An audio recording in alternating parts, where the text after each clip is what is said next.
Welcome to Let's Face the Facts, the rewatch podcast for the classic sitcom, The Facts of Life. Join us each week as we synopsize, analyze, criticize, and ultimately idolize the show. And now, here's your host of Let's Face the Facts, the wonderful David Almeida. Thank you, Matthew Arter. Welcome back to another show. Thank you for downloading and pressing play. This week, we welcome back actor Tim Williams to the show. It's been a couple years since he's been with us, and it was worth the wait because this is a hot mess of an episode, and we had some really fun, animated, passionate discussions about it, and I can't wait for you to hear this. So let's get right to it, where we discuss Season 7, Episode 21, called The Candidate. And the original air date was March 1st of 1986, and let's just jump right on in. Let's Face the Facts with Tim Williams. Well, here he is back again. Only 2 years later, he started beating down my door saying, David, you have got to put me back on your podcast. It's the wonderful Tim Williams. So nice to be here. Thank you. Oh, that voice. Yeah. That's sort of the pat, radio. When you're on a radio show or on a podcast, that's what you're supposed to say. And so, David, Matthew, it's so nice to be here. Thank you for having me. Thank you for having me. Isn't that what you're supposed to say? That's the... But you say it so well, Tim. And we're just like... Matthew, you're very quiet. Do you want to say hi to Tim, Matthew? Hi, Tim. This is why Season 7 is the best season, David, because it has the best episodes, and this one included. This is the best episode. It's one of my top 5. It is one of my top 5. No kidding. Oh, so wow. I am fully, I've got my armor on because I know you bitches fucking hated it. I didn't hate it. I did not hate it. I had a lot of qualms. Matthew, this would be one of my bottom 5 episodes. Y'all are so wrong. I want to start, Tim, by apologizing that I subjected you to this. It's going to foster some lively discussion, certainly, but woo, what a rough episode. And I'm not just talking about Lisa Whelchel's hair. That I will give you. That is my one concession. Wait, and that's Blair, right? Yeah. Oh, yeah. I think I wrote down in my notes. I wrote down helmet. She's got a hair helmet on. Well, we can let's get this out of the way right now. Wait. I will say this real quick. You said this was Season 7. It was good to have me on the show again, and that's one thing that I thought when I watched this episode was, wow, the last time I was on the show, what did we do? Season 2?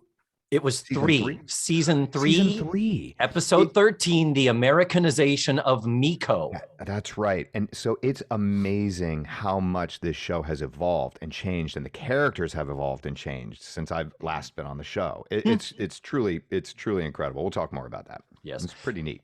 Let's talk about this hair thing and get it out of the way. I had forgotten. I had kind of done a little skim of the episodes when her hair started to really get bad a few weeks ago. And clearly she's growing it out. It's in a middle phase, but they had never done this attempt to do an Ann Jillian meets Justin Bieber thing with a little Joyce Bulifant thrown in for good measure. But it's like, what in the hell is happening here? I forgot that Blair wears a kangaroo costume that has to go over her head and over her hair. My theory is that this was hair that was compatible with putting the thing over it, taking it off, and then being able to quickly do a reset between scenes without having to do a complete wash style set tease spray. Her hair, is that different from other episodes? Oh, yeah. In this particular episode? Gotcha. Yeah, usually it's big and up, and it looks more like Joe's, just not as mullety. Of the many, many attributes of her beauty, is her hair. Blair always had all that blonde hair. Mm-hmm. And the fact that it is so completely, and she's still dressing in that 80s. She looks like Dorothy Michaels from Tootsie. She's wearing a satiny blouse that a 45-year-old secretary would wear to work. It's not a good costume episode for her either. That isn't helping this unflattering, overly matronly look that she has in general throughout the show. Well, I think you just said it. There you go. I'd like to think that it's a character choice. It's overly matronly. She's supposed to be a politician, or that idea of the square politician. That maybe that and the kangaroo. And the kangaroo head, yeah.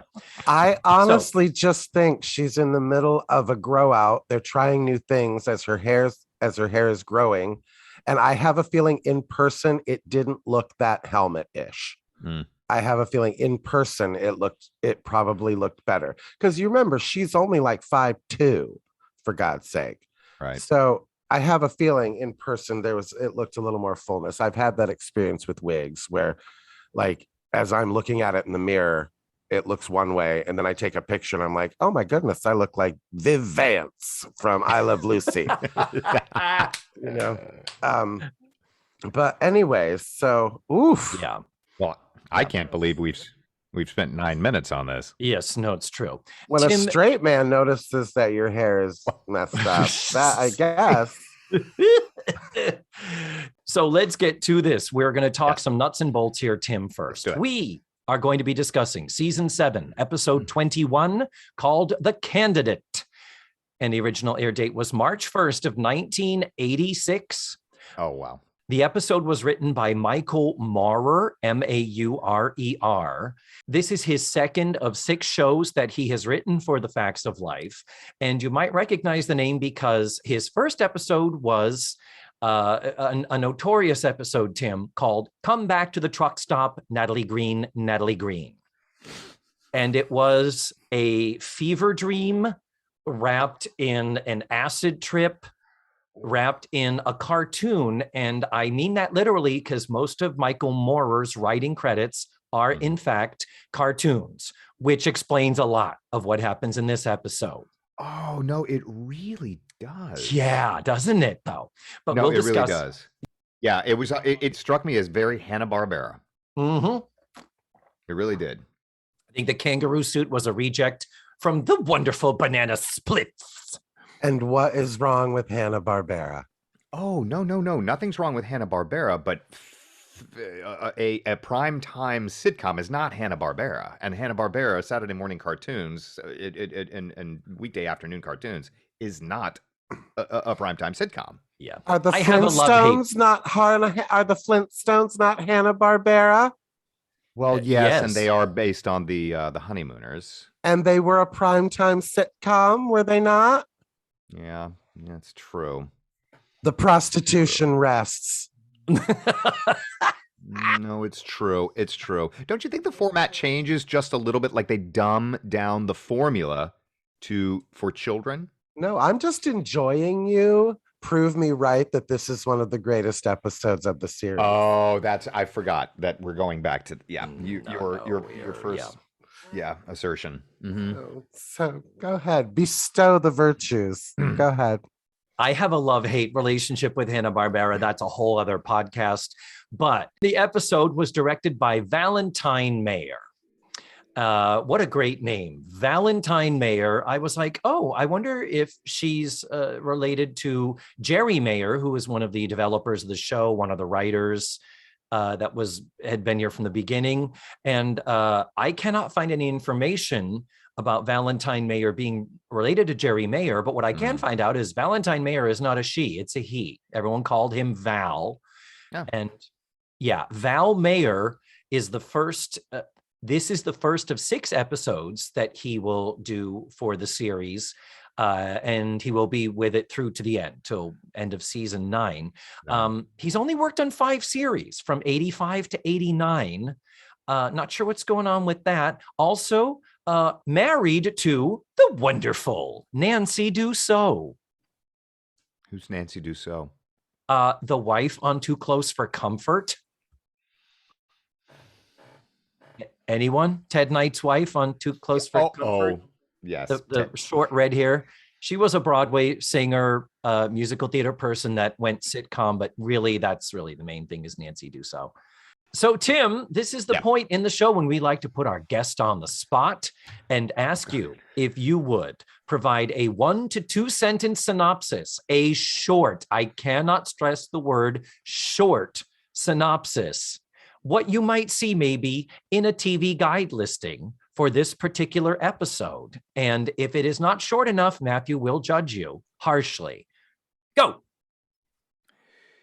Natalie attempts to run for political office of the town until she is thwarted by her best friend.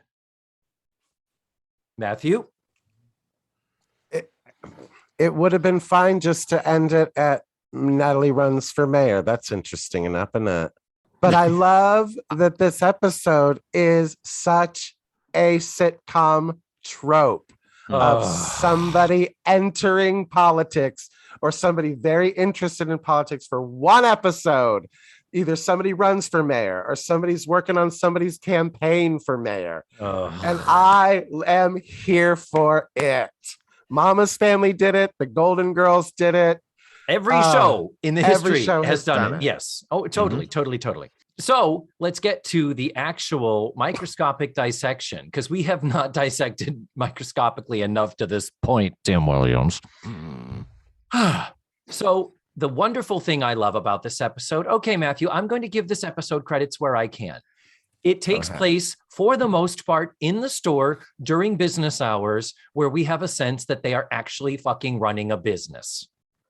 That is something I like about the show. Okay. There are shows, Tim, where all 4 of them are in the house, on vacation, out of town, anywhere but in the store. And it's like, who's minding the store? Hi, you all run a business. And that's fascinating you said that, because my thought was, wow, they're using one set for this show, the store. Almost. We do get the house. But I thought that too. At one point I was like, oh my God, is this no, damn it. But yes. I've been trying to be better about paying attention to the store, getting my nose out of my book, out of my notes, to point out some of the merchandise in the store to celebrate the 80s tasticness of it. Did you see anything, Tim, there that caught your eye? I should have made notes. Yes, I saw stuff that caught my eye, but I can't remember offhand. I'd like to hear what you remember. What were some of the other things they were selling? Duck baseball hats. Yeah, that's yeah. What was where that the about? bill of the hat was literally the bill of the duck. And we see that at Disney all the time. I almost was like, could that be a Howard the Duck thing? I thought Donald Duck, Howard the Duck. What's going on? Yeah, but they could have kind of doubled for either. It was kind of a generic but familiar. What are they selling in this store, David? What? I didn't get it. Think of it as a Spencer's Gifts without the dildos, and without the lube, and without the mustache rides here T-shirts. Now, we can't be sure that those things aren't behind the counter. That's true. But yeah, it's a Spencer Gifts, basically. Yeah, it's just a novelty. It's a gift store. Gift shop, yeah.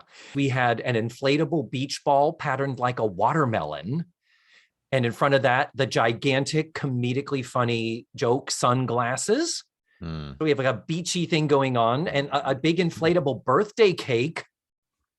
And and lots of penguin stuff in the window and behind the counter. Penguins, penguin clocks, figurines. That was an interesting recurring theme. I'm sorry we're getting off to a slow start. I'm aware of that. It will pick up pace as we go. We do also need to address a couple of fashion things. We've talked about Blair's outfit. Joe is in a long blue overcoat with massive shoulder pads. Oh my gosh, she looks like David Byrne from Talking Heads. Yes, with the big boxy. It's true. Yeah. Can you two not allow a little bit of whimsy when you watch this show and appreciate it? I remember as a child watching the Brady Bunch and thinking how delightfully, ridiculously they were dressed. Yes, agreed. Why can't you look at this show and say, look at how ridiculously 1986 these ladies are dressed? Oh, no. This is no. We are celebrating this. Absolutely. No, Matthew. You're taking it the wrong way. David Byrne was a sexy, masculine, well-dressed dude, and Joe was a sexy, masculine, well-dressed lady. So I was taken aback. Now, to your point, David, I'm not deriding. I'm not deriding her for this outfit, but I will say I was taken aback because, again, this goes back to, remember, season 3 was the last time I caught up with these people. Yeah, she's they not were in in a motorcycle uniforms. outfit. She's not in a motorcycle outfit. She doesn't look like a female Fonzie. No. You know what I mean? Now she looks like a female Richard Greco, for God's sake. Yes, exactly. Yeah. So I was like, whoa, okay. Shoulder pads were a little ridiculous, though, don't you think? Oh, Matthew? God, Come yes. on now. They were a little ridiculous. Yeah, no, we're celebrating the ridiculousness. No, Matthew was thinking we were deriding this fashion. Yeah, she looked like she belonged on the on the cover of an Aha album. Yeah. Is what I really. As did every woman who was stylish in 1986. True. Yes. True. So no, true. Grace Jones. Remember Grace Jones? Oh my God, Grace yeah. Jones was so great. Everything was symmetrical in fashion in the 80s. So you had to have that triangle because shoulder pads would make your waist look smaller. Obviously, that doesn't work when it's in a giant overcoat. And you're not accentuating your waist at all because now you just look like a box. But yes, it's wonderful. Yeah. But the real reason I'm bringing up fashion is because a listener wrote into me many months ago.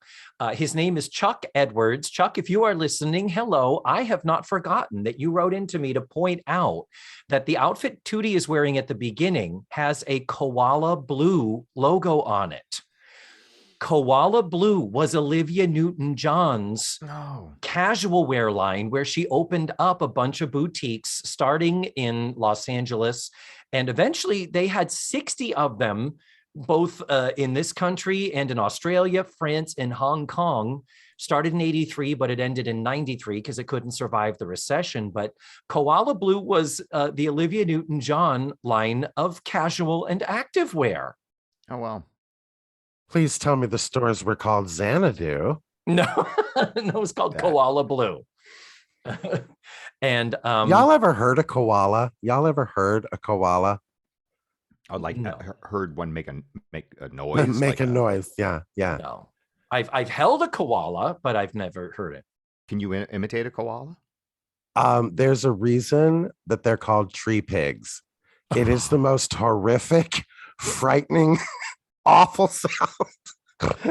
It's hilarious coming out of this cute little quiet koala, and then it goes. Maybe that's what I felt about Joe's shoulder pads. this you know what I mean? This adorable, this beautiful, strong woman with of an outfit. And for the record,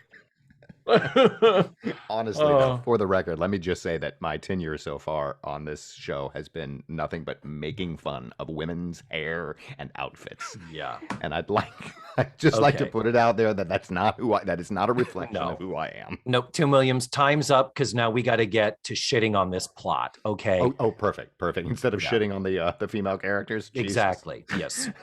Yes. So. Tootie's thing is, Tootie is bringing in a lot of this kangaroo merch for this new thing that's going to be happening in Peekskill called Howie Land. And their mascot is Howie the kangaroo. And so Tootie is like, oh, no, Howie fever is going to be hitting. We need to get all this stuff in here and capitalize on it. She's really into the koala. She's into koalas and kangaroos, and she's all about the Australians, by the way. Just pointing Tootie likes to go down under. If you know what I mean. Yeah. I think that's Joe. It's likes to go down under, wouldn't you say? Anyway, that's a lesbian joke. All right. So simultaneously, we have re-elect Mayor Callahan posters. Blair is working for Mayor Callahan's re-election campaign because Blair Warner, of all the titles Blair has had over the course of this show, political activist. That's one that, let me think, has never, ever applied to Blair. And but yeah, we're setting into motion that sitcom trope of, oh, we've got someone working on a political thing. How is that going to play out? Well, very quickly, what we figure out is that Natalie, who comes into the store holding a newspaper, all excited, claiming to be a published author finally, because the newspaper printed a letter that she wrote saying, I don't like the idea of this Howieland thing, and I think it's bad for Peekskill. And I have to stop and do a little more of a close-up on this, because she writes in this, and I'm quoting this letter now that Natalie wrote and was published. It says, has Howieland made a pact with the devil? This upstart marsupial will rape our land and blood our skies while he fills his pouch with our hard-earned dollars. My suspicion is that Mayor Callahan is in Howie's pocket, or should I say pouch. Is that a Pulitzer or what? But the thing that I thought right off the bat was, we're not talking about Walmart or Disney or, I don't know, just an ordinary water park or anything. She makes it sound like it's a blood diamond mine. You know what I mean? But the thing is, she doesn't make it sound like anything. It's all these vague generalities, as opposed to, so what are you talking about? And it's one of those, like, it's going to turn our nice little town into a tourist haven. It's going to change our traffic and living, things like that. I mean, gentlemen, all three of us can say we know very well firsthand the difference a community feels when a theme park or attraction comes to town. And this is why I was so secretly glad to have Mr. Tim Williams, who is a native Floridian and can vouch for the change in this area in your lifetime because of a certain company down the street. Absolutely. That turned 50, 10 days ago? In our lifetimes. And it's amazing how much, but I would call it progress. Maybe that's the one thing that struck me, was I would say that progress has been made to this Central Florida community in 50 years. Yes, there's traffic but we have a thriving community here that's like economically robust, and it's kept thousands of people employed for 50 years. So I don't know, from the very get-go, the idea of putting a theme park in this small town didn't hit me as hard as I think the writers wanted it to, or at least for me to sympathize with Blair's fire and brimstone essay. There's no question there are positives and negatives to that, but the fact is, it's like, well, Natalie, you could be more specific in a letter. And then to tag on to that is, some mail arrives, and Natalie has gotten letters from readers of the paper responding to her editorial, and she reads them, and it says, she's like, oh, great, people are here, and I'm feeling all the support and all the love. Reads one, I hate you, you're stupid, I hope you get warts. Right. And then she says, well, there's always one naysayer. Opens up the next one. We love Howie, you stink, you should crawl under a rock. And I'm like, this is the internet. This is Natalie going on a rant with generalities and no specifics, and then people come back and saying, fuck you, you fucking fuck. I thought so too. I thought it was like she was reading her Twitter feed. Yeah, exactly. It's so funny. The more world changes, more world stays the same. So you agree that there's a, how would you say, timelessness to this episode?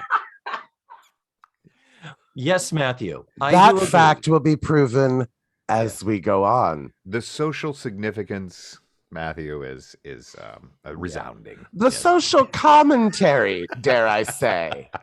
I think it does boil down the human condition to its most basic, raw, and eternal. Yeah. It's a goddamn our town, for Christ's sake. Mm-hmm. Now there's a show that gets better with age. Okay. One of the letters does say, I do agree with you, Natalie. You should run for mayor. You know, because reading that, again, Pulitzer-worthy thing, clearly this is politician material. And Natalie says, well, maybe I should. And Blair's like, well, you can't. You have to be 21. And since she does work on Mayor Callahan's campaign, she's like, I'm sure he would not sign off on anything that would be such a negative impact on the city. Chill, Natalie. Come on, calm down. We do have a show Bible moment, gentlemen. And for this, I will give it its props and a credit. How do you mean? Joe says, well, he is a politician. I mean, to automatically assume he's doing what's best for the community versus what's best for himself. And Blair says, oh, really, Joe? And you're an expert on politics now. And Joe says, well, I did serve on the board of regents at Langley College for a semester. Ding, ding, ding, she did. We witnessed this happening. Oh, that's cool. That is a show Bible moment, and I am always pleasantly surprised when these happen. So her tenure at Langley is canon. It's canon, correct. It was the semester that they added tofu burgers to the cafeteria. That was her big accomplishment, yeah. Oh, that's funny. Tofu burgers! That was still very new in the 80s. Remember that tofu? We didn't talk about tofu in the 80s. Should not talk about tofu now. It's fine. Let's not get distracted. We could talk about tofu, and it has a consistency of a deviled egg to me, and I can't stand those either. That's interesting. Yeah, the white of a deviled egg. Yeah, it's like it crumbles. And anyway. So Natalie's going to run for mayor. Yes, Mm-hmm.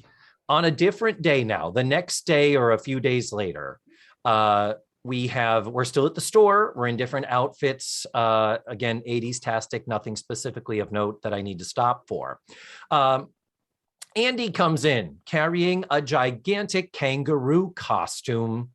And Tim, what were your thoughts about Andy? Were you very confused as to who this child is in the store? So funny. Andy. When did he show up? Last season. Why did they throw him on there? Was that sort of like a Kirk Cameron? They're trying to compete with that sort of. It's funny you bring it up, Timothy, because it is one of the very few times in sitcom history that adding a kid to a show actually does make the show better. It's weird how it worked out that way. Other than just, Kim Fields at this point is 16 and it was supposed to be a show about young people. We don't know why they decided to add a young boy. This must be a mid to late 80s thing, to your point too, Matthew. Will Wheaton on Star Trek, they decided to add a teenager to Star Trek, and that was 88. So that was 2 years after this. I think it was 88, right? The first season? Yeah. But yeah, I always thought that was interesting too. Why are we putting a child on board the Enterprise on Star Trek? Is it to reach a younger audience? To make the was it 88? When did that show come out? No, I think it was like 87. Yeah. Well, it's been done since the beginning of time, hasn't it? I mean, and they learned nothing from Cousin Oliver. Nothing. As Cousin Oliver says, I don't know if you've ever seen an interview with him. He goes, let me remind you, the show sucked way before I got there. Andy says, and he goes, I was in 9 episodes. Yeah. He says, if you think that I, as a 10-year-old child, was capable of ruining a sitcom in its 5th season in 10 appearances, guys, come on. Yeah. He's right. But he's totally right. You should know his pedigree is important because his dad is the wonderful John Aston and his mother is the wonderful Patty Duke. Oh, no way. See, and I don't have to pause and wait for your confused look because you actually know who those people are. You got some fucking culture, Williams. Oh, that's really, Patty Duke. That's really cool. It was a trope, perhaps, that producers did. but I didn't notice it at the time, and I haven't really been consciously aware of it until just now. Like, for instance, Andy. Why is Andy suddenly on this show? Why is Will Wheaton on the Next Generation? Because I always grew up with sitcoms that already had young people built into it. They were sitcom families, like Family Ties or Ricky Schroeder, in that show, all the Cosby Show kids. So adding a child is not something I'm conscious of, maybe. But they had another kid on Family Ties, and then after the baby was born, the next season they made him a toddler. Remember that? They added to his age because it was, it made more sense to have a toddler in tow than a baby. Right. The Give Me a Break added Joey Lawrence. Okay, sure. Yeah. Sure. And then what was the other show you cited? It was was it Silver Spoon? Yeah, Silver Spoons. Yeah, Silver Spoons, Ricky Schroeder, yeah. Yeah. They didn't do that. But Cosby. They added more kids after Rudy. You're right. We got more of them. It's that thing of fuck, we can't let our cast get too old. We're going to lose the family audience. Fuck. Right. And it sucks. And I mean, even Too Close for Comfort, Ted Knight and his wife, played by Nancy Dussault, who we mentioned earlier, they had a baby allegedly when they were, in their 40s. They were both probably 60 at the time. But the whole thing of the family shows where they have another baby, and it's like, ugh, guys, enough. But yeah, no, Mackenzie Aston, we love him, and we love it. A great moment where he comes in later. I will mention later. He comes into a scene and says, "So I found out, Natalie, that you can run for mayor if you put change to the charter on the ballot. All you need is 5,000 signatures," and handing Tootie a clipboard. He says, 300. "I've already got 300. And Tootie looks, and as Tootie is looking over the clipboard, it's like, "Since when did you get so politically active?" He says, "I've always been here to help my fellow man." And Tootie says, "All these signatures are from girls." He goes, "And women." Perfectly timed. Yeah, it was great. Perfectly timed. And he is horny, Tim, by the way. This is the horniest 12-year-old you will ever see on television. Always like this, getting the girl signatures, saying, "How can I date a stewardess?"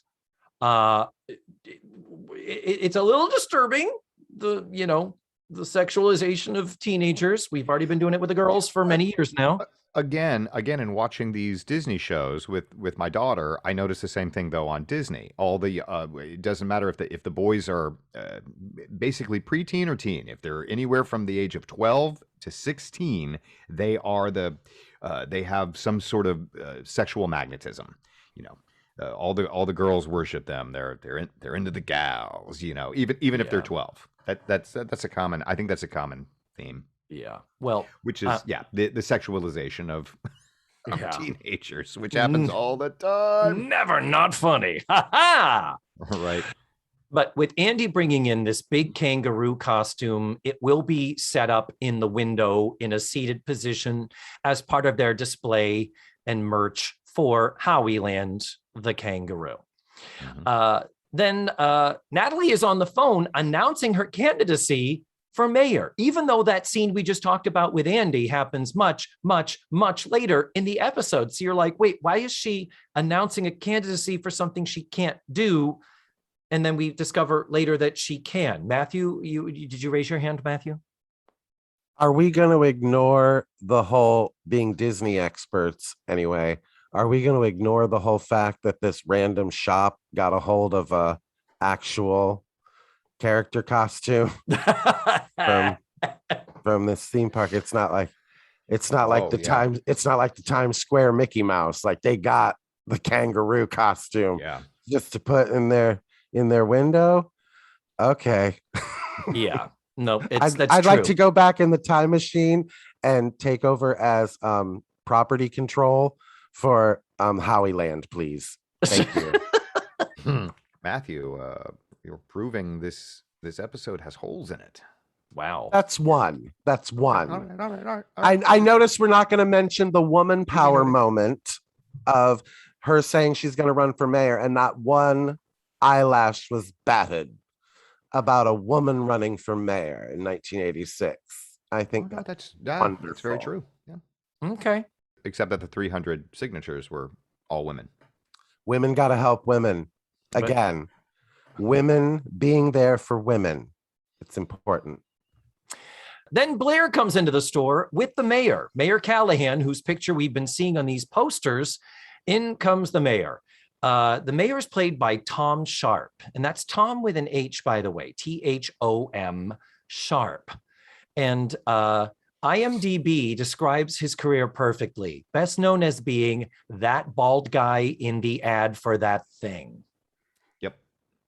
Tons of credits. I could not name one of them. A lot of voiceovers too, because he has a distinctive voice. Oh yeah. And he's made a career of corporate and political.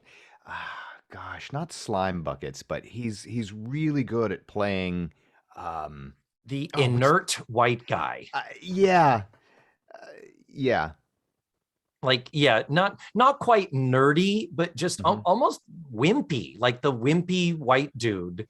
And this character being absolutely one of them. Here's the thing. It's so funny how certain actors have a legacy on the internet and some do not. Number one, I couldn't find anything about Valentine Mayer, the director of this, to try to find out if he was any relation to Jerry Mayer.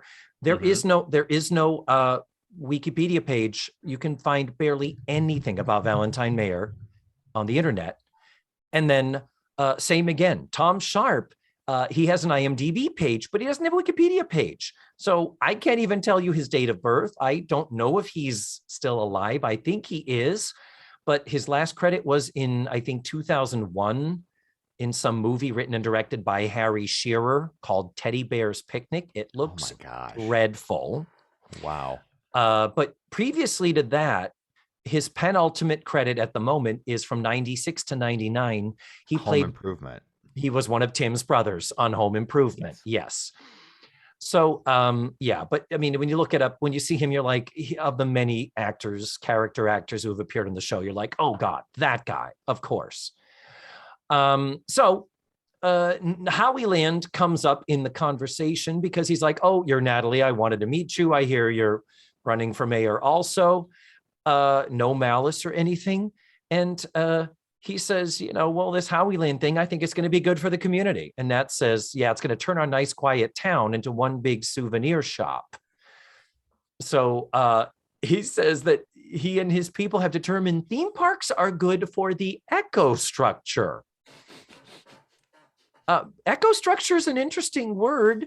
I'm glad, writers, you were kind of trying to think outside of the box and put something that sounds political, but that's not really the right word. And I don't think that's what he means. And I don't think that's what you mean. Ecostructure. What's the real word? I think it would be infrastructure.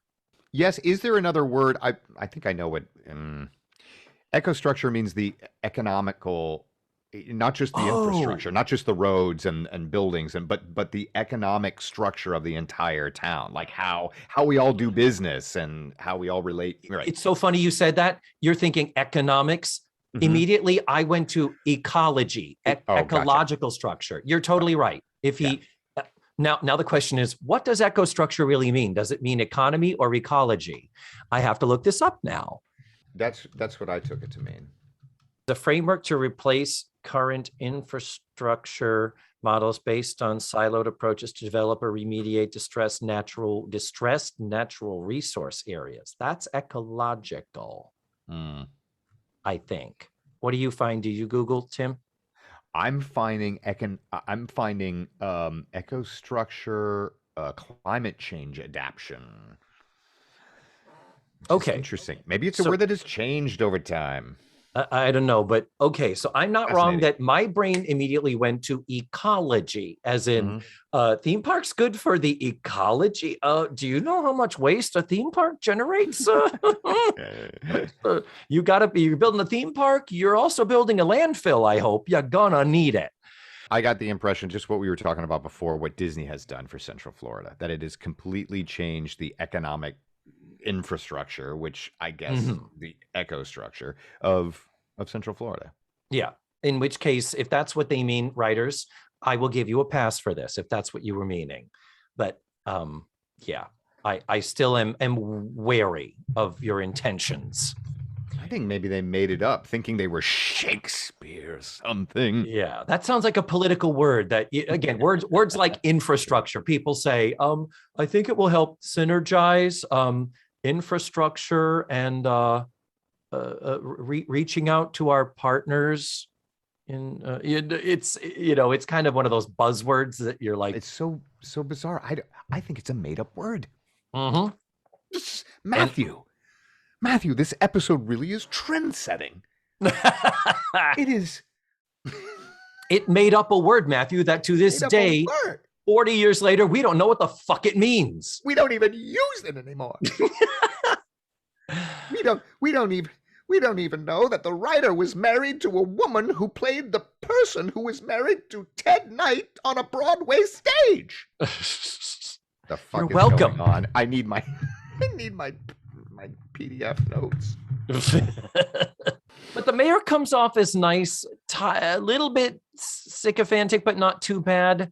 But yeah, inert is the word that keeps coming to my mind. He's got that sort of wimpy, wishy-washy. I'm not sure why Blair would stand behind him, because the personality that he gives off does not say what a political leader who will be at the front lines of progress for this town.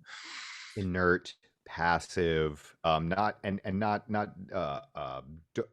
doddering or incompetent, but benign. Yeah, just inert. That's a great word. Yeah. So as it's being discussed, Blair does say, well, Mr. Mayor, if there were something untoward going on there regarding the theme park and the city, I mean, you would do something about it, right? I mean, if a staff member discovered something weird and brought it to you, you would do something, wouldn't you? And he kind of is like, oh, well, no, I mean, it's going to be a good thing and cool and great and synergy echo structure. Bye. He completely blows her. I thought that was the most profound moment of the show, frankly. He completely blows her off with political jargon and doublespeak. He goes back to his talking points, his stump speech, ignores her, and Blair really does have that. Oh boy, it made her. It just for a second she was like, I'm on the wrong team. Yeah, and you see it, and it's not subtle at all the way she plays it, and then as you later realize what does come to pass as a result of this two-line interaction. But yeah, and he's just like, it's that thing of, it's that binary thinking of what? No, I mean, theme park good. That's my campaign. Theme park good, not theme park bad. Bye. Mm-hmm. See you tonight at the Howieland party. That's important too, because that is the only clue or hint we get that Blair has somehow been at or near anyone or anything affiliated with the creation of this theme park. That comes up in a little bit. So then the phone rings after Blair conveniently is like, oh, I have to leave the room to go helmet my hair. Bye. And then the phone rings and it's a disguised voice. And it's trying to lower the voice and make the cuck sound over like that. And this person gets Natalie on the phone, identifies themselves as sore throat. Really? The very first thing I thought, Matthew came to my mind. So when she said sore throat, I knew that was a reference to Bernstein's, Deep Throat. Mm-hmm. And I thought, Matthew, well, we're going to have a field day with this one. What do you think? What Matthew speak about? God, Matthew, you're not responding. Goodness gracious. I thought it was hilarious. Come on. You think that in the Family Hour, a sitcom referencing basically the whistleblower for the Nixon presidency and all of its atrocities, which the media sensationalistically dubbed this person who was so deep into the administration and knew all these things. They called him Deep Throat because it was the name of a porn that was out that same year that was popular. Is that Linda Lovelace or whoever it was? Yeah, it was Linda Lovelace. Yeah. But yeah, Deep Throat is the name of a porn, and then later attributed to the man who was revealed not until 2005 was it revealed that it was the FBI Associate Director Mark Felt who was Deep Throat in the Watergate scandal. You are skipping over the fact it is oft remembered the first time the word pregnant was said on primetime television. David, it is oft remembered the first time a toilet was flushed on primetime television. It is now the first time in this groundbreaking episode, David, that the name of a XXX feature film was ever uttered on primetime television. That award goes to Miss Mindy Cohn, Best Actress on Primetime Television. At least it wasn't Hannah and her fisters or whatever. At least it was, Edward Penis Hands. Edward Penis. I've seen that, Timothy. I have seen that. It is uncomfortable. I rented it. Yeah, penis hands. I imagine they would be, but anyhow, at least it was this somewhat avoidable. Mommy, what does deep throat mean? La, la, la, la. The person was talking in a deep voice. Yeah, that's what we're gonna go with. Yeah. Anyway, so but this person, this sore throat voice, and we have no idea who it is. This person says that they have some dirt on Howieland. Meet at your store at midnight and come alone. And so Natalie hangs up the phone and says, "Okay, I'm in business here to be a candidate for mayor. I got someone who's about to give up some dirt on them." And even Tootie and Joe do say, You're going to meet this person alone. And of course, they're saying him, assuming it's a man. What if he's a killer? Oh, hope he's not. La, la, la. Next scene. The store at night. This is the scene where I lost my mind. I wanted to claw my face off and walk into the ocean, as you would say, Matthew. That we are in the store at night. Mm-hmm. At least there is the moment when Andy pops up, scares the shit out of Natalie. And we learn that Andy and Tootie and Joe were behind the counter with baseball bats to help protect their friend. Thank God for that. But she dismisses them and they go off into the other room. And then Natalie's just walking around, in a dark store. Some dude says he's going to meet me here. She goes to the door to unlock it. It's like, oh, it's already unlocked. He must have picked the lock. La, la, la, that's not scary. This isn't Dane, la, la, la. And then, as Tim was saying, I'm telling you, she knew Are you here? She knew it. Mindy Cohn knew it. She read this and said, this is fucking dreadful. Yeah. This is awful. This is season 7. She's collecting a paycheck and she's like, whatever. And it's all in her delivery. You can hear it all in the delivery. Is anyone here? Hello? Oh, it's Matthew, the delivery of the joke. Is it just me or a giant kangaroo? It was ill-timed. Mm-hmm. Yeah. Matthew. Yeah. There is spooky music playing. We have spooky music playing to underscore the tension of this scene. That was clever. That was the music was very reminiscent of Friday the 13th. Oh, it was totally. And then we had some it was very high-pitched, sustained digital string type of sound. It was 80s with a Yeah. And then finally, when she's like, are you here? Is it just me? We see the kangaroo figure that is in the picture window. The head turns and you get this dum-dum-dum-dum kind of Jaws-like thing. And then it fades to commercial. Oh, and you're going, who is it? Oh. No, Matthew, defend this scene. No. Take the emotion out of it. What in the actual fuck is happening here?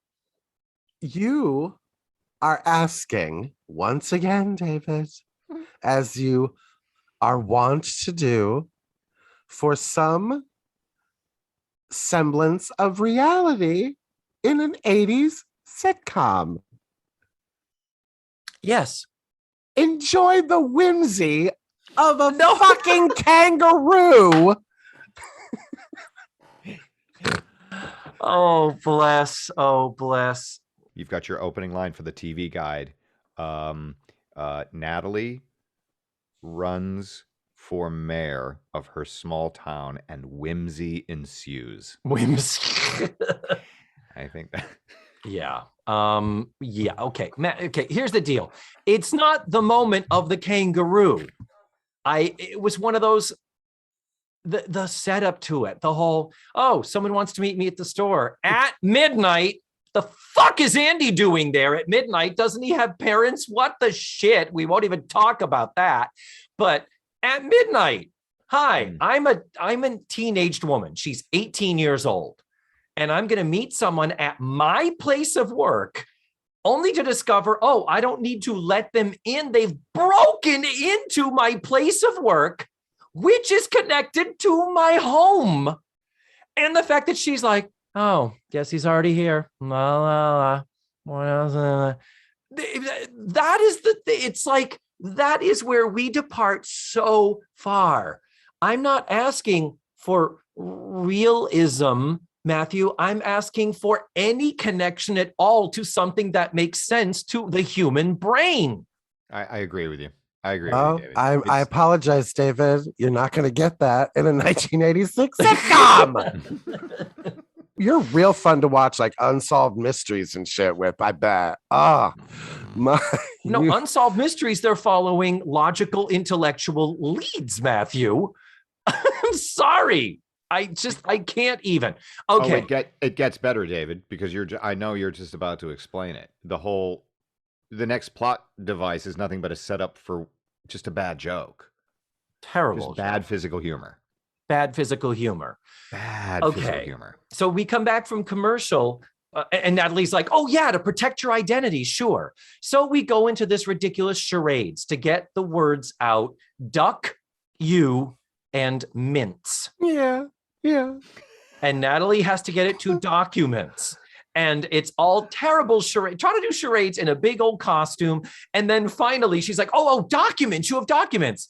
And then the kangaroo reaches into the pouch and hands them to her. And Natalie even says, you couldn't have just given them to me. Why'd you have to go through all that shit? It's like, yes, thank you. But David, that's an old trope. That's an old joke. I thought the same thing. It's like this whole thing is just a charades joke. When in the end all she had to do was hand her the file. But I don't know. It just seemed shoehorned in there. Thank you, Tim, though, for admitting once again the timelessness of the comedy of this episode. Yes, very commedia dell'arte. Yeah, no, chlamydia dell'arte is more. Anyway, I stopped taking notes. After the charade because game. I'm done. I still have 40 pages. Okay. Anyway, so to continue with my what in the actual fuckness, Natalie's like, oh, well, these are documents. Thank you. Bye. And the kangaroo starts to head for the door, and Natalie just walks away, goes back into the house. It's like, I guess she'll see herself out, and you're going to steal our costume, our display. Like, there are so many teeny tiny logical tendrils missing here. And then after the scene in the dining room, when Natalie shares the documents, and thankfully we do have at least Joe and Tootie and Andy basically saying they've been listening in. They could overhear. So they were still there to protect Natalie. But Natalie was not advocating for her own protection in any way. But the documents she's handed are plans for Howieland. Mm-hmm. And the thing that they point out is they realize the exit ramp is miles outside of the city limits. So none of the tourists are even going to see Peekskill. So you want the tourists, right? But I thought Natalie's complaint before was this little town is going to become overrun with tourists. So we're not even going to talk about that contradiction. But then we've got the 5-year projection plan that's going to pave Lake Peekskill and put up a shopping mall, hotels, restaurants, and essentially a whole separate city. You pave paradise, put up a parking lot. Someone wrote a song about this episode, David. Someone wrote a song about it. The timelessness. And now we're getting into the true definition of eco structure. Eco structure. But okay.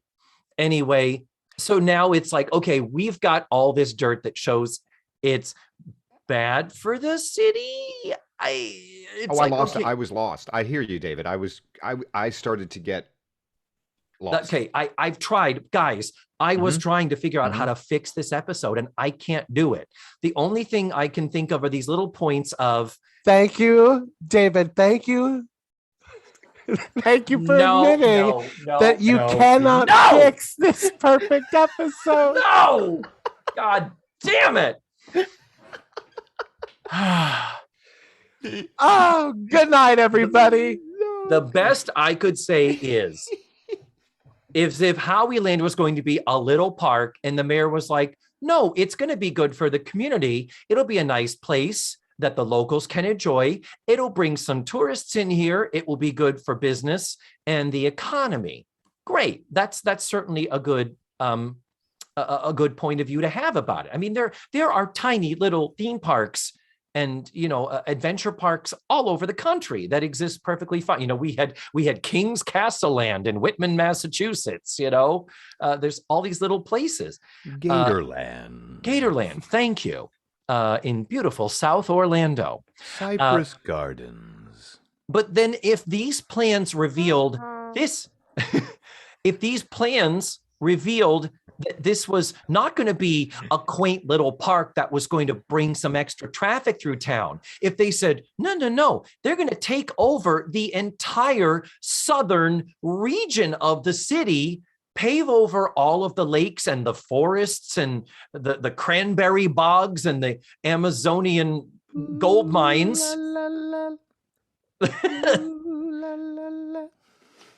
So this reveal could have been, oh, no, they have got a much bigger project in mind that is going to have a much worse impact. But that's not what they had. Yeah, that's not what they were saying. Yeah. So the scene ends with them like, great, we've got these plans. Let's go upstairs and go to bed. Not like we locked the door and didn't leave a fucking psychopath inside our store. Anyway, just go to bed, chill. So then the doors open up, the doors that separate the store from the living quarters, and in comes the psychopathic kangaroo. Off comes the head, and who would have ever guessed, Matthew, Tim, who would have ever in a million years predicted or thought it could be Blair Warner and her terrible helmet hair? Dun, dun, dun. But here's the thing. Here's the thing. Again, in modifications and little extra tweaks to try and at least improve this unimprovable episode, and I don't mean that as you think, Matthew, is why did we reveal it was Blair then? Why couldn't we have waited until the phone booth scene later at the TV studio? Why did we have to know that now? The next scene is a scene in the store where Natalie has a press conference to announce her candidacy, and Joe has basically taken on the role of her campaign manager. And I really have nothing else to say there, other than there is a point where, as Natalie is talking about becoming mayor, she says, you know what? If I do become mayor, I'm going to change those walk, don't walk signals. That seems dictatorial to me. And I hate those speed bumps. And we'd get rid of little kids who talk in movie theaters. And Joe says, hey, take it easy, Evita. Here comes the press.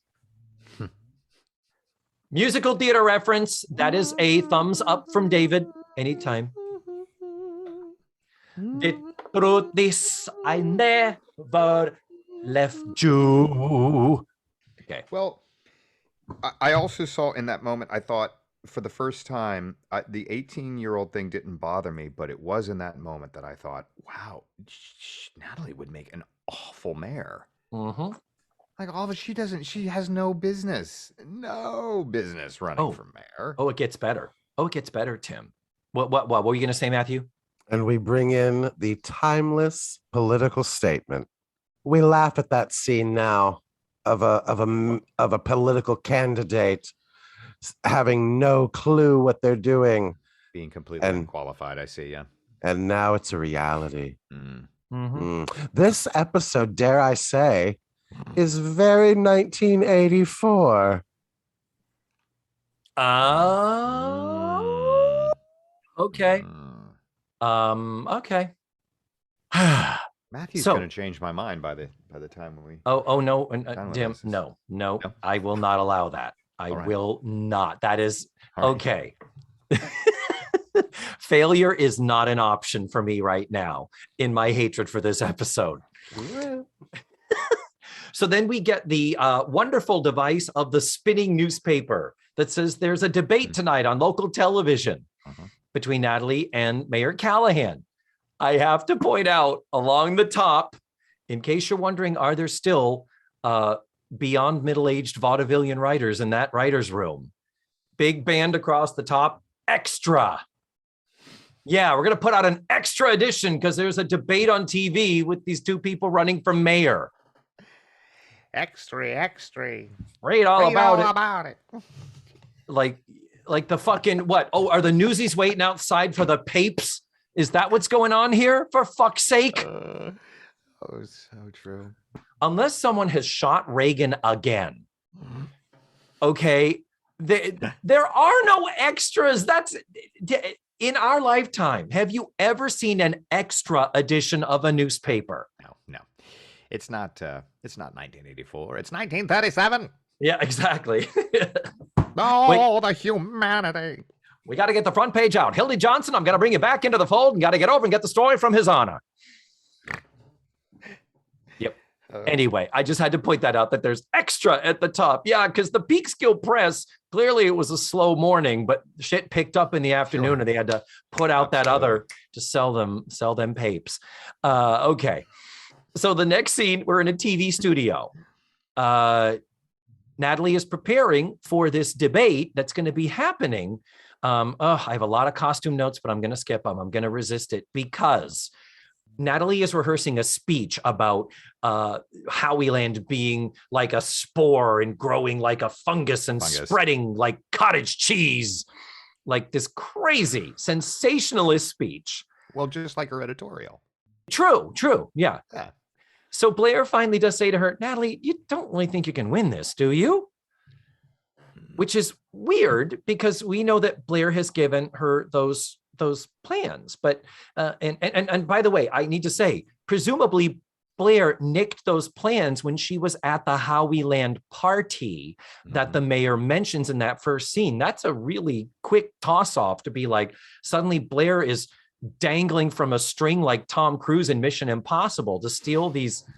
This is getting into the muddy factor of this episode. Oh, that's right. So number one, Blair says, you don't really think you can win, do you? To Natalie, which is weird because it's like you just gave her the tools to take down the mayor. To win. Well, she was just trying to.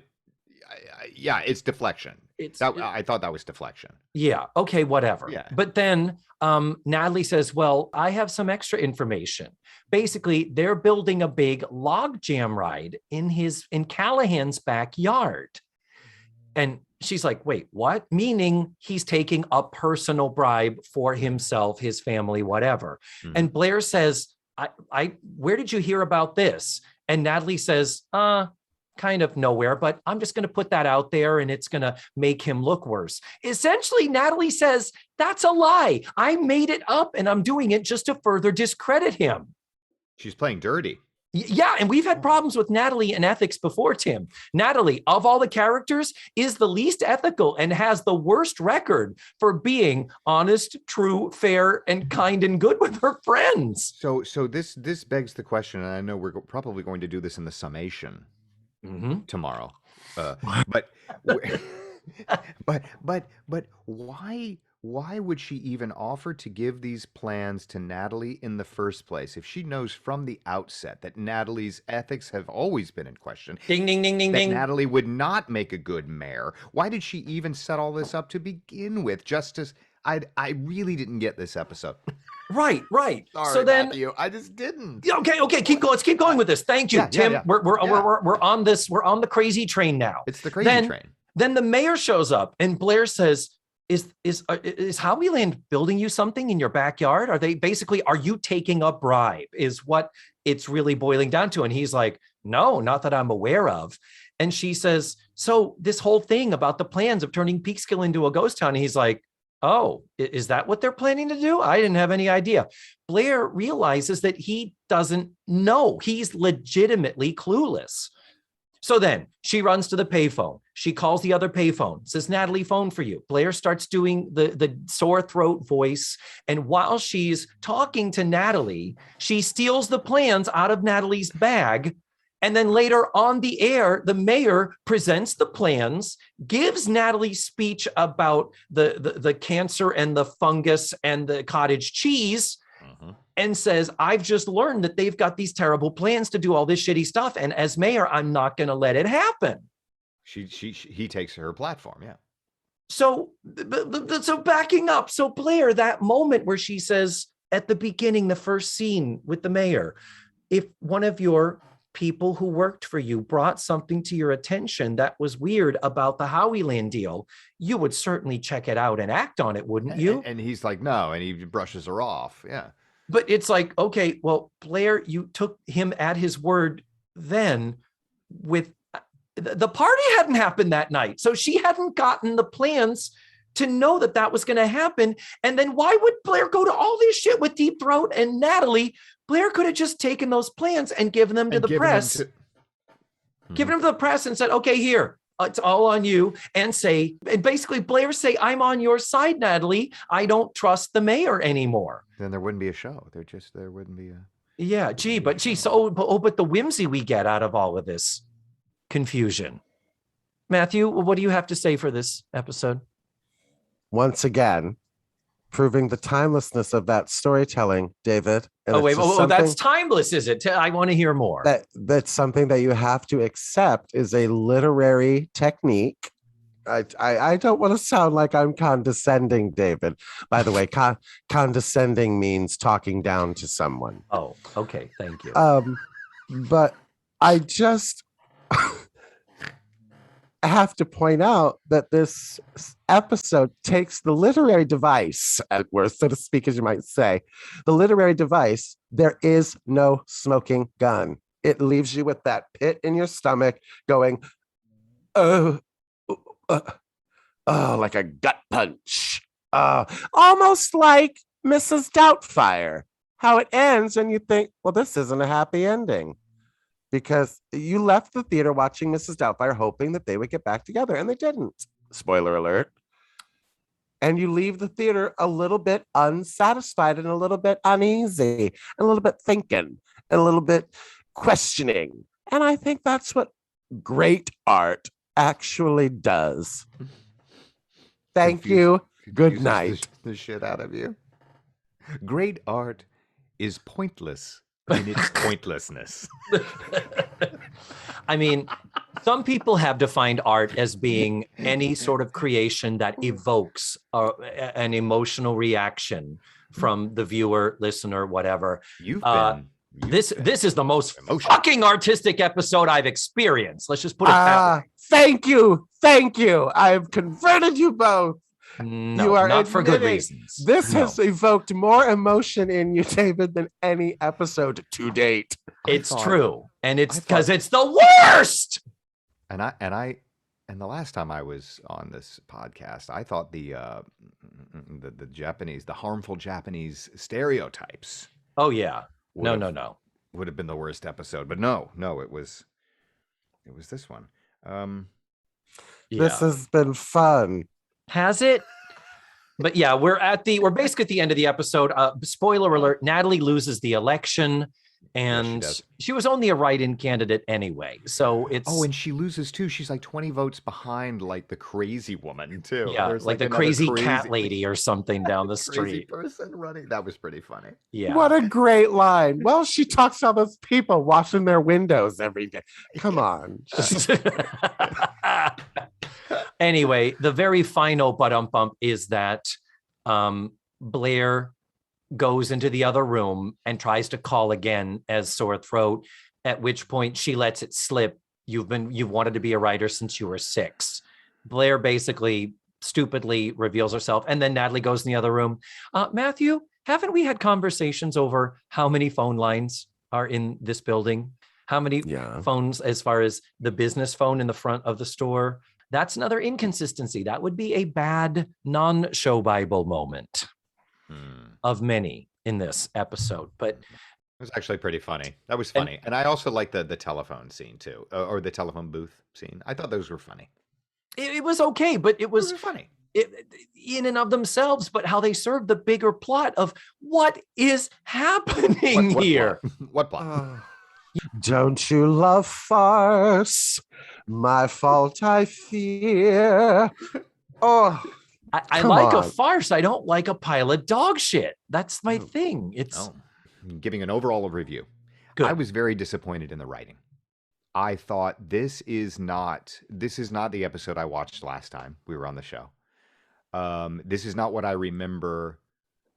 I mean, this is one of the most, come on guys, you know this, you do a whole podcast on it. This is one of the most popular sitcoms in history. One of the longest running for its time and one of the most popular. And this did not showcase that at all. But it did remind me of one of those kid sitcoms that's written for 10-year-olds. It's written for 10-year-olds to watch. By a man who writes cartoons for 10-year-olds. That is full circle. Full circle. Full circle Oprah moment. We win, David. That's why there are things in here that just, it's like, because in a cartoon, you shoot a bullet through someone's hand and there's a hole in it. And then 2 seconds later, it's healed. And there's no consequences. There's no A leads to B, leads to C, leads to D. It's like, you do know these are human flesh and blood people, not cartoon characters. You know, when we're in a Hanna-Barbera cartoon, and speaking of Flintstones, I think you brought up the Flintstones earlier, Matthew. So we're in the Flintstones and we're being chased, or someone's chasing someone, and they keep running by the same living room furniture over and over and over. The background never changes. It just keeps, that's what this fucking episode felt like to me. Yep. Okay, I got that out. I feel better.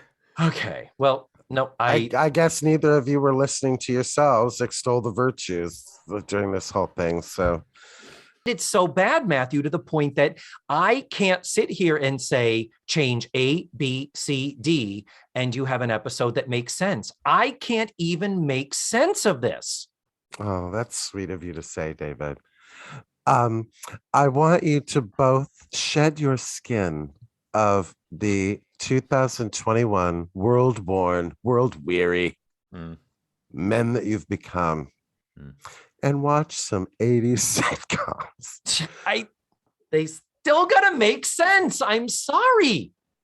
Why? Why do they have to make sense, David? Why? There are other episodes in this season, in this show. Most of them do make sense. This is an anomaly. Well, Tim Williams, the last thing we like to ask people is, this was the show that Matthew and I grew up with, and it was among our top destination television TV viewing experiences. So if I say to you, Tim Williams, what was your favorite of all show growing up, what would it be? What a difficult question, but probably the first toss-up between the original Star Trek series that I watched in syndication or Knight Rider. Oh, okay. Talking car. That's you are straight, aren't you? Wow. Yeah. You mother trucker are going to sit here for 2 hours and talk about how illogical. Look, I didn't say Fantasy Island or Magnum PI. I said fucking Rider, dude. Facts of Life was. Yeah. and tell me more about how much you love Star Trek and fucking Knight Rider. Oh, I'm out. oh, we're all snorting. We're all snorting. Yeah. This was a shitty episode, Tim. It didn't have a talking car to fix it. I wish it did. Couldn't have been worse. Or David Hasselhoff and his perm, man. Oh, man. It was awesome. Well, Tim, thank you so much for making the time to come back. God, it is so good to see your face again. Great to see you too. It's and great to see interact. both of you again. This was fun. Always fun. Always a great time. I cannot wait to see you in person. I love you very dearly. And until next time, smooches and goodbye. Mwah. Bye, you two. And there you have it. That was Tim Williams. Next week, we're going to be watching Season 7, Episode 22, Big Time Charlie. And my guest is going to be another returning guest. Mark Baratelli is going to be with us. If you want to watch the show ahead of time, you can for free at dailymotion.com or on Pluto TV. I will post links in the show notes and on this episode's webpage. That is all for now. Thank you so much for listening to this week's show. And remember, the facts of life are all about you.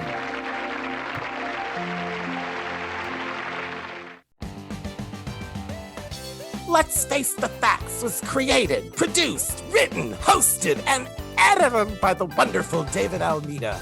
Our theme song was beautifully arranged and recorded by Ned Wilkinson. Please visit FaceTheFactsPod.com for supplemental photos and videos, links to social media, and ways that you can support the show. And don't forget to subscribe, rate, and review. This is Matthew Arder saying tune in again next week for another thrilling episode of Let's Face the Facts.